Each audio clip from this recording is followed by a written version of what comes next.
ভাই আপনারা দুজন মিলে ডক করে মারলেন আমারে, আর ভাই তো অনেক বড় পথ পাইছে, এখন কি এই গরিবের দোকান চাকাতে আইবো ভাই? এই তোর কি আর বড় ভাই, ভাই হলো আমগো। মানে মানে হইতেছে ভাই, হইতেছে পুরা এলাকার বড় ভাই, টুকু বড় ভাই কই কেন, পুরা এলাকার স্যার, শুধু আমগো দুইজনের ভাই। আরে সমস্যা নাই, পুরো এলাকা যেহেতু বাইরে স্যার কয়, আমারও স্যার করি, সমস্যা হবে না।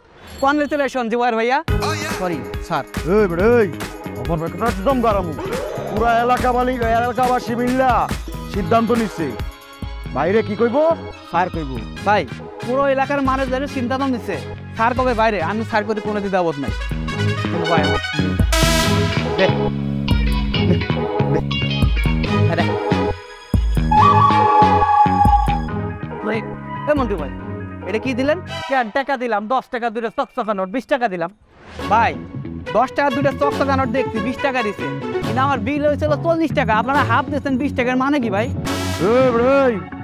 ভাই পর থেকে এলাকাবাসী সিদ্ধান্ত নিছে ভাইয়ের যা বিল হইব সবাই বর দেন। মুখটা ভাই আপনি বেশি কথা কবেন না, এলাকাবাসীর সিদ্ধান্ত কি সব সিদ্ধান্ত পর্যন্ত হবে নাকি? এলাকাবাসীর সিদ্ধান্ত বাইরে সার পেতেন, বাইরে সারই কমো, এলাকাবাসী 40 টাকা থেকে 20 টাকা সিদ্ধান্ত করে, এটা আমি মাইনে নেবো না। এটা মগে মগে পাইছেন নাকি ভাই? এই দোকানদারি করে আমার সংসার চলে।